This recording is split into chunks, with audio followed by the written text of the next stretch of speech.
Welcome back to the channel, guys. It's Weedle with another video. This is going to be my part 2 to Prokhorovka. Last video I covered heavy tanks. Today I am going to cover medium tanks and what I like to do them. Now, for mediums, just like heavies, this map kind of mirrors, and there's a similar position on the other side of the map. So be sure to take that into consideration as you're watching this. I probably will not be doing a video on the other side because it's the same thing. Alright, so my standard play for medium tanks is to come over here. I'm going to play the backside of this hill right here and snipe anything that gets spotted. You can do this in most medium tanks. It might be a little bit harder to do it in like a Patton or something, but my response to that is, why are you playing a Patton? It's terrible. So, this position right here, what to look out for, two things. Load HE round. I'm going to do a quick pause right here to give you a quick light tank tip. So there is a wooden fence that kind of curves right here, goes up, and then curves right back up. That wooden fence is a kind of a good telltale sign. So if it's broken on the back side here, you know a light tank has drove up into the middle here. If you don't see the fence broken, and you're playing like right through here, because generally from this side of the map you're kind of having to play these bushes, you know a light tank is probably on the road on the other side of you and not in this area. So really good little tip right there. Just look for that wooden fence. If it's broken, you know a light tank's in here. So everyone gets to laugh at me here in just a moment. There's a tree right here that I'm going to attempt to shoot down for cover. I'll talk about this Cranvong in just a moment. But I forgot what side of the tree to shoot. And I shoot the wrong side, and the tree goes the wrong way. So, shoot the other side of the tree to make it fall to the right. But, you know, it is what it is. It doesn't matter this match, but it could have affected me quite a bit. So, I'm going to go ahead and put some HE rounds into this 4005. Really important to be carrying HE rounds. I show this in almost every video. It really ups your damage. I'm going to put one more fire shot in here because he probably just kept backing up straight. Alright, so let's talk about things to look out for at this position. The main thing is over poking right here can get you shot by the tanks this direction. So when you do poke up, like I generally play just like kind of conservative, like right here, until something gets spotted up here, preferably by my light tanks, but sometimes by a heavy tank. Then I'll poke up, fire my round, back down the hill. So let's talk about the things that can really give you problems. Heavy tanks play in the center right here. So if you get spotted, they're going to have shots on you in this location. That's the main threat that you have here. But let's talk another thing about why I can't play here this game. And that's because all my tanks are back here, and we've all seen this in matches. So what this has done is I have no longer any vision in front of me.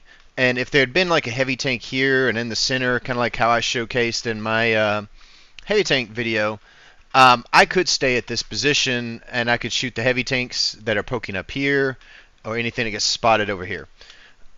I can't do that now. So, because what's going to happen is the light tank's going to kind of make his way down this bush line. He will spot me, and then I'll start taking fire from the center and hope, possibly the 1-2 line.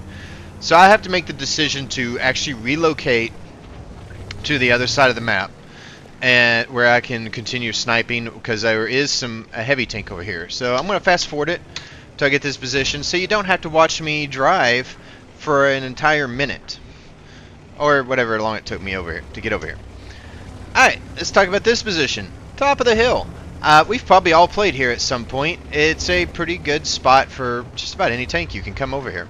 Which is why I like this map. There's so many things you can do, so many areas you can take. You can take a heavy tank up here. I generally don't, from my preference of sitting here, but it is not out of the ordinary to see a heavy tank playing the hill. And I really wish Wargaming would come out with more maps like this, where really tanks can kind of play everywhere. It's not just a single corridor where there's hold down spots where only really heavy tanks excel at. So yeah, so let's talk about what I can do here. So every time I shoot, what you're going to see me do is kind of start backing down. That's just in case I get lit. I don't want to shoot and just be sitting there. I want to get in the habit of firing, backing down this hill to where I'm safe, and if I don't get spotted, I move right back up. And that's the habit that you need to kind of develop here. Um, get to shoot the nice tortoise. The tortoise thinks he has armor. It really doesn't have that very good armor. Occasionally my aim is pretty bad, but that's more of a me thing than a tank is good thing. And let's talk about the heavy tanks over here. So when can you do this? So right now, my light tank's moved up to this position right here, so he can spot this ST2. However, if he was not there, I would be reliant on my heavy tank kind of just poking up enough every now and then, or a tank in the middle here to spot this tank. You cannot spot that. I cannot spot that ST2 from where I'm at. So I either need a tank playing on this side, heavy tanks playing in the middle. If they weren't doing that, this would have been an absolutely awful game because I would have had no vision anywhere. So you can see me kind of backing down right here. That's the general gist of this spot. You come to it and you just farm to, you know, as much as their team allows. In this game, they allow quite a bit. So we're going to fast forward just a little bit. As much as I like to showcase doing lots of damage, we've kind of seen it. So I'm up to a 4,400 damage, plus possibly a couple of blind shots. I will take a look at the after battle report and show you kind of how that turned out. Big thing right here. Finish off this heavy tank down here. Somehow I got spotted. I still don't know what spotted me, but I can kind of do a quick thing on the map. I know nothing is over here in this AB90 line, so I need to, one, rotate back and support my tanks that are able to light something, which is going to be my IS-7, my 60 TP, and I don't really know what my E4 is doing. He basically plays this cap circle like a bot the whole time. Hopefully he's not a bot. I don't want to accuse people of botting, but y'all can watch him throughout the battle and yeah, just let me know. Do you think he's a bot? I'm not convinced. So I get up here just in time. I'm going to talk about this position, why I come here, in just a moment, but just showcasing some of the DPM of this tank. It's basically a nice Leo. So we're able to finish off that Kranvong. Alright, this position right here. I came here for this railroad car right here. So it more or less gives me a hold down spot. Now, this tank is not bouncing anything, but still being kind of mostly hold down is going, there's still a lot of protection for my tank, so I'm at least harder to hit. And that's the big takeaway from this position. So here, I came here just in case they pushed my IS-7, so if you're looking at my view range, you can see that.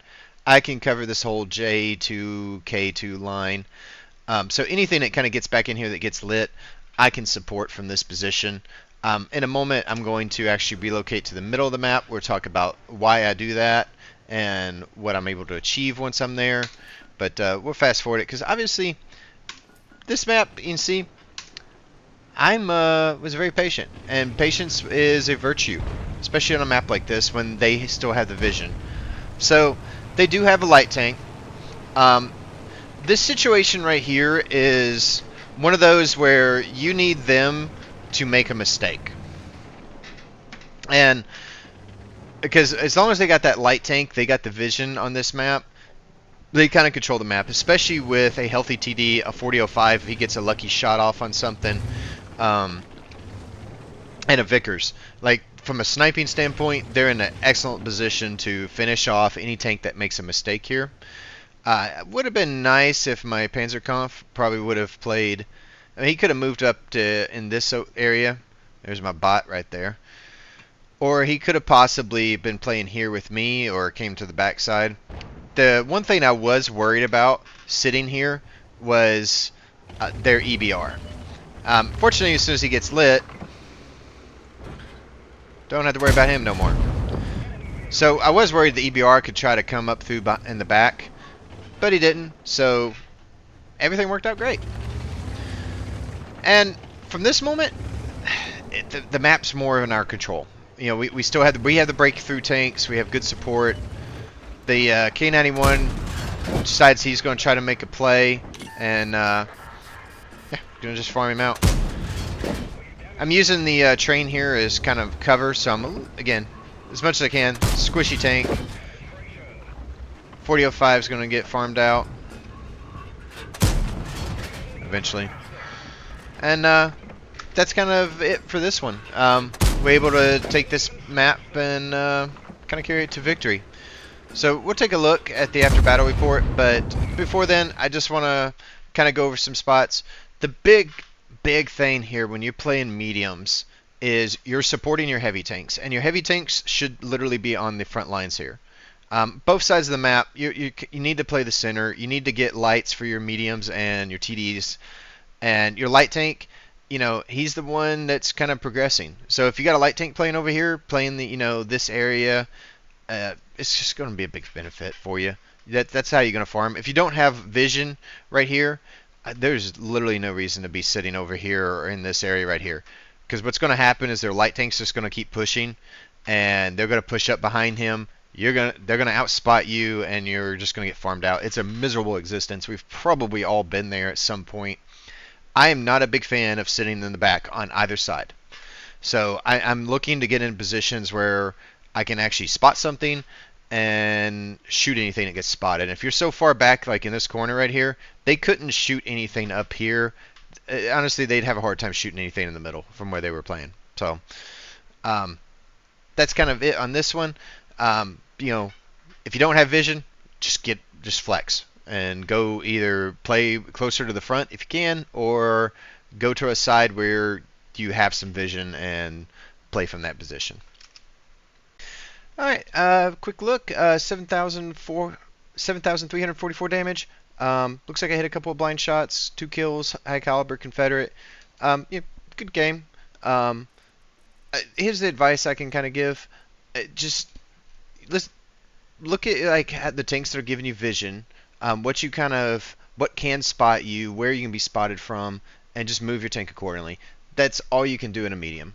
Sometimes you can play one position a lot longer, sometimes you can't, but you need to be willing to move when the situation is not good for you. And especially early in the match, the longer the match goes on, the harder that gets, unless your team's winning. But recognizing those things early just can help you out. I hope this helps you a little bit, at least kind of where to go, how to play it, and hope to see you guys in some matches, and good luck.